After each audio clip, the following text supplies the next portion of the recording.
Catherine is woken by a certain message. She takes it, and her face lights up instantly. The message is from her boyfriend, Bradley, who says he cannot wait until tonight's date. It is a special occasion. Kat turns the TV on, and we understand that today is Valentine's Day. The lady on the screen wishes everyone a lovely time. If anybody is stranded without a partner on this sweetest of days, she promises to help them find one. Catherine doesn't need any help, though. She has the whole day written out. She meets several men on her way. The first one greets her at the door politely and quite poetically. The second one is a worker at a dog daycare. He is the one taking care of Zaki, Kat's dog. Then she goes to the yoga center and practices with Peter, her trainer. Then she grabs her breakfast at a cafe where Josh works. The day goes on perfectly. On a sidewalk, she finds a tiny lost puppy and picks it up, until its owner, a lovely gypsy woman, comes by and thanks her. All wish her a happy Valentine's Day, and not a worry is in the world. It seems like everything works like clockwork, and works in Kat's favor. Then she goes to work. She almost bumps into someone, and then her assistant follows her through the office. She is an advertising executive, and it seems that her work life is also set out perfectly. The only inconvenience she gets is her father's engagement party invitation. She is amazed at how he can marry a woman after only 3 months of dating.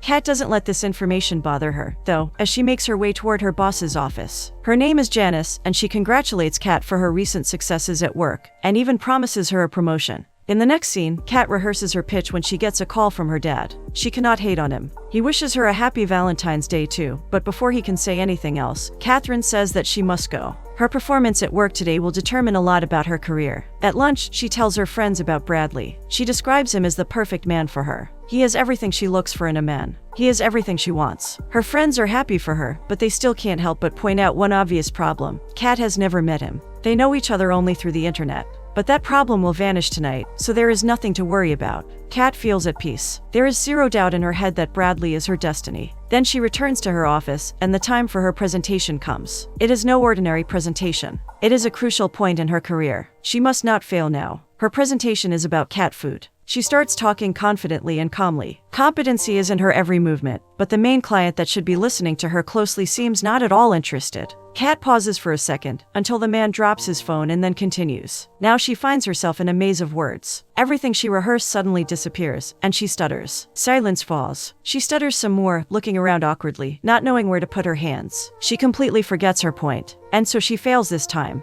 In the next scene, Janice urges her to tighten her pitch, and goes to try and lure the clients into the room once more. It was a disaster, but the day isn't over yet. She prepares for the date, looking stunning, and gets a voicemail from her father, begging her to come to the engagement party. She thinks about it for a while, and finally decides to go. Maybe she can even take Bradley there. While on her date, Catherine is once again convinced that Bradley is the man for her. He is a successful man. He has everything one might wish for: good health, loving family and friends, and financial security, but he feels lonely, and he means to find someone to share his life with. He isn't here to play around, and Catherine melts away as he speaks. But soon, the most unexpected thing happens. In a conversation, Kat mentions her dog, Zaki, and suddenly, Bradley's expressions change dramatically. Completely disgusted, he tries to look away. He won't have dogs. Dogs are the pilgrims straight from hell, vicious and filthy creatures. Kat is surprised. She shows him Zaki's pictures, but is blown away by how he reacts to them. Bradley sneezes once, then twice, then excuses himself and disappears from her life forever. On her way back home, Kat is entirely done with men. She is so tired of everything that paying attention to anything requires a huge amount of effort, so she doesn't watch her step,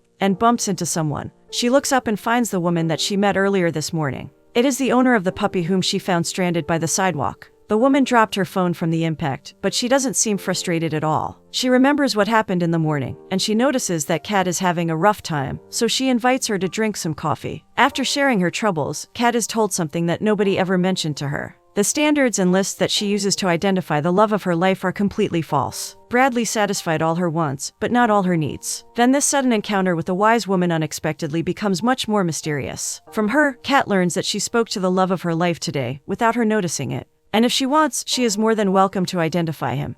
But under one condition, Kat must forget the part of herself that constantly generates her wants, and embrace the part that speaks to her needs. Moderately skeptical, Kat says that she will happily try it out. She goes home and sleeps, hoping for a better tomorrow, not knowing that tomorrow won't come for a very long time. The next morning, she is woken up by a text message. It is the same one, and her face fills with disgust. She is sure that it is some kind of toothless joke. But the rest of the day assures her that something is wrong. After meeting all the men, who weirdly behave identically, she reaches the place where she met the mysterious woman and her puppy. She is the only one who behaves differently than before, and for a moment, we think that she will soon reveal what is happening in full clarity. But she only says with a wide smile that yesterday wasn't a yesterday. Everything is the same at work as well, including the part when she almost bumps into someone. At this point, she quits assuring people around her that it isn't Valentine's Day anymore, and immerses herself in this wild adventure. After the identical lunch break with her friends, she gets back to her office with a strangely upset look, which alarms her assistant. Kat decides to share her struggles with someone, so she tells her that she is experiencing some kind of other-level déjà vu.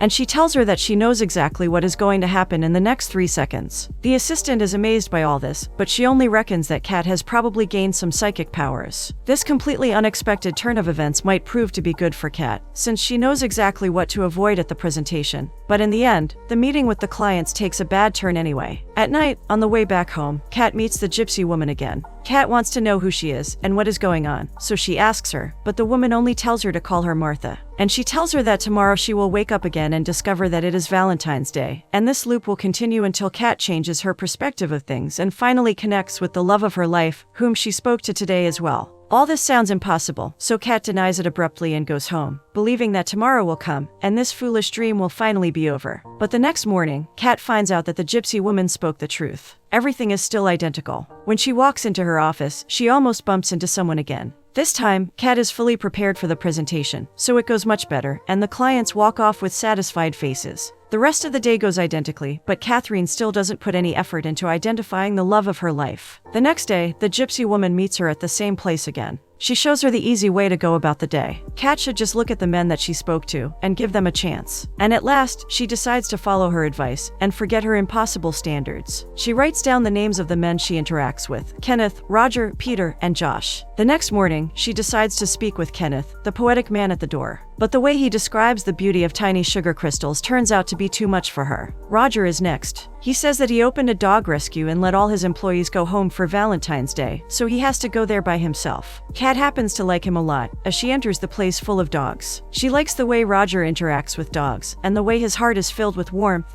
and positivity. But in the end, the whole thing turns to dust when Roger mentions his girlfriend. Now it is Peter's turn the next day. But no, Peter won't do either. He has no manners in his repertoire, he's too demanding, and has no idea how to talk to women. He urges Catherine to master a pose because, without it, her soul and her inner beauty will never be complete, and then he orders her. In short, he is rude and narcissistic. So, he is out. She shares her misfortunes with the gypsy lady the next day at the crossroads. She is desperate for the answer and grows more and more hopeless. But the woman reassures her that those are just bumps in the road, and that each unsuccessful attempt brings her closer to her soulmate. When Kat walks into her office, she almost bumps into the man again, and all goes as before. The next morning, she decides to meet Josh. It turns out that he is quite keen on climbing. On their way up the climbing wall, he tells her why he decided to develop athletically. He seems like the perfect man, not afraid of sharing his childhood traumas during the first date. It seems like he was bullied, and that is why he decided to work out and become more athletic. Catherine likes his honesty. She looks up and sees a rose waiting for her to be picked up.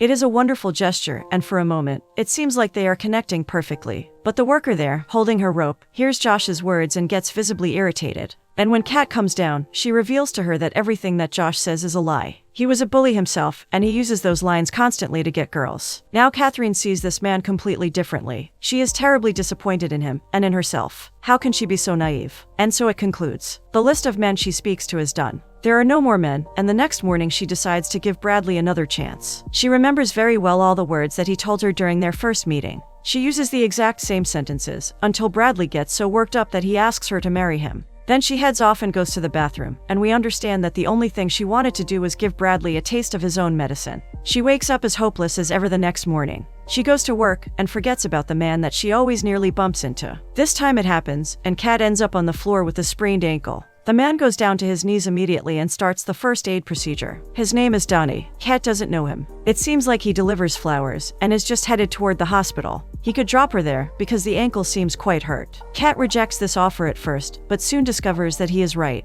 She cannot stay at work and make the presentation this time. While inside the car, we get to know him better. He owns a flower shop, as it seems, but today his driver had a family emergency, and he had to make the deliveries himself. He likes this process, especially on days like this. Then Danny tells her his story. He once worked at the same big company with a great salary and a great bonus, but he gave it all up when he inherited a flower shop from his mother. Kat's conversation with him is the deepest one so far. It even seems like he already knows a thing or two about Kat. She prefers yellow flowers, but the men in her life tend to go for red. Danny knows this, and he also knows how attractive she is. The fact that Kat is alone makes him wonder why. And he says this out loud, until he suddenly realizes that it is unfitting to ask her such a question right away. Catherine, however, is flattered by this. To lighten the situation, she asks what the best thing about his job is, and his answer makes her wonder if he may be the man for her. Delivering flowers helps him connect to the world. The way people's eyes light up for such a small and ordinary surprise is overwhelmingly beautiful for him. And to be a part of it is a great gift. In the next scene, she is in his flower shop instead of a hospital, looking around and observing the place. The way Danny interacts with customers impresses her. There is a fine combination of competence and friendliness in all his movements. Finally, when her ankle is all right, Danny sees her out and opens the door of a taxi for her. They say their goodbyes pleasantly, but their future meeting isn't planned. When Kat enters the taxi, she sees the gypsy woman by the wheel. She doesn't reveal whether Danny was the one, but she does urge her to be more careful next time. It seems like the cycle will continue.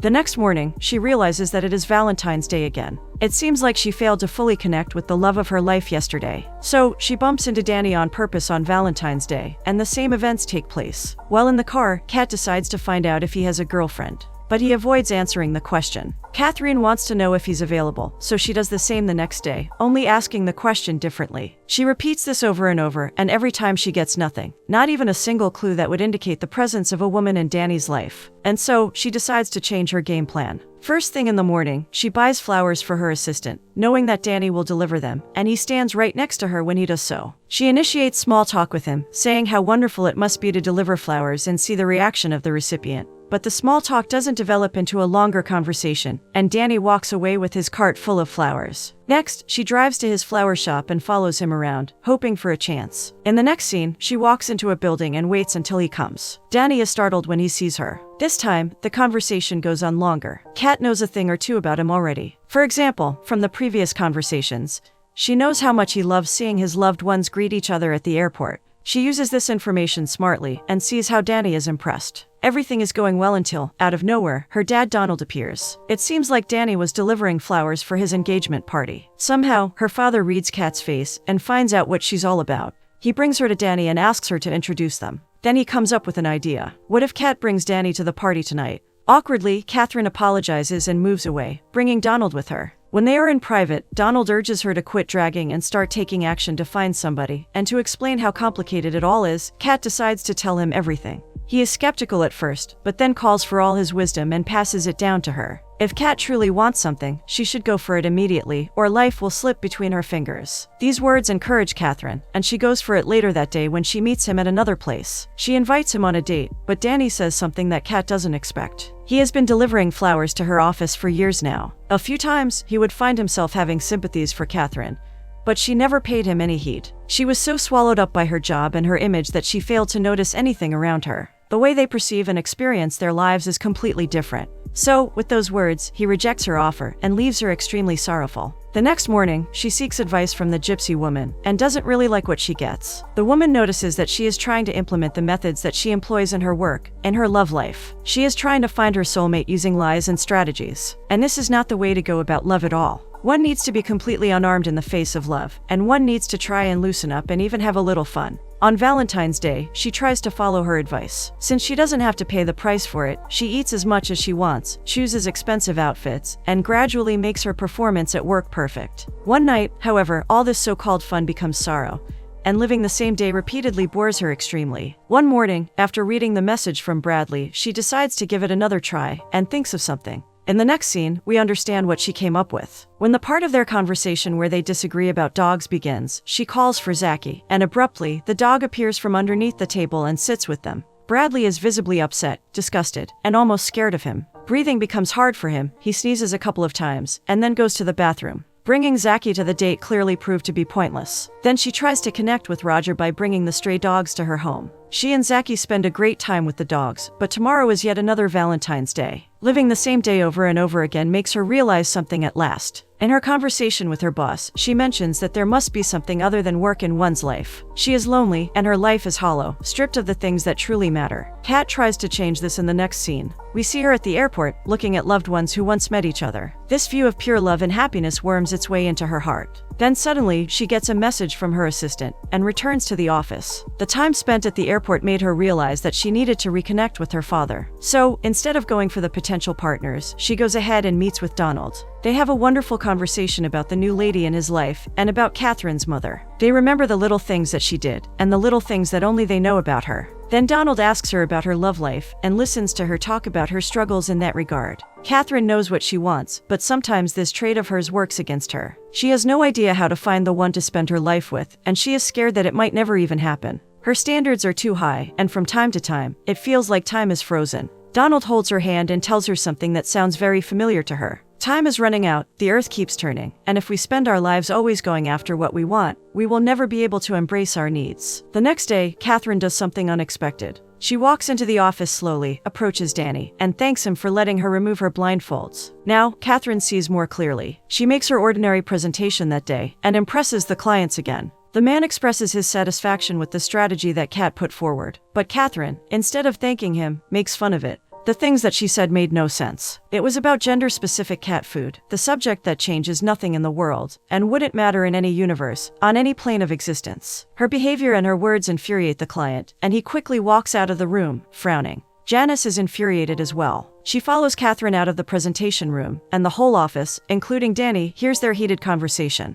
She lets all her thoughts out. The job that she's doing occupies most of her life, and there is no meaning behind it. All these shiny advertisements, strategies, cubicles, and offices are empty hollows, only meant to generate money. It isn't real, and since this job changes nothing in the world, Kat starts to believe that she doesn't belong here. Danny hears how she gets fired for these words, and we see how his perception of her changes. They meet in an elevator in the next scene. Danny expresses admiration for what she just did. He gets interested in what her plans are, but Catherine has quit making plans for tomorrow, since tomorrow hasn't come in a long time. She responds that she will do all this again, and Danny, as if he knew what she meant, says that she won't need to do that. He then hands her a bouquet and tells her to deliver it here in this building. And so, in just a few minutes, Kat is given another job that far exceeds the previous one. Danny and Catherine spend the whole day together, delivering flowers and connecting in the meantime. In the evening, when they enter the flower shop, Catherine finds it hard not to speak about the feelings and expressions she saw on the faces throughout the day. This job is so new and exciting for her. Danny takes a glass of champagne and opens it up. Occasions like this truly deserve celebrating. For the first time, the chemistry between them is evident, and we hear Catherine making it even stronger. She tells Danny what the feeling of seeing loved ones at the airport was like, emphasizing that time will always run out for lovers. But from the way they look at each other, we understand that Catherine's frozen time will break soon. Danny leans closer, and we can almost hear how the frozen time cracks when their lips touch. Finally, Kat asks him to follow her somewhere, and in the next scene, we see them both at the engagement party. Donald and his fiancée are making a delightful speech about how they met each other. Then Kat and Danny congratulate them, and the latter receives great advice from Donald, who says that especially on Valentine's Day, one should say the words, "I love you," without hesitation. Later that night, when they make their way slowly toward Kat's house, Danny gives her an early promotion. He says that he wants his business to grow, but has no idea how to advertise his products. Catherine will help him with that. Then they approach her house, and for a second, Catherine is afraid that the cycle will continue. She cannot spend another Valentine's Day. This must be it. To be sure that Danny doesn't disappear tomorrow, she asks him to follow her inside.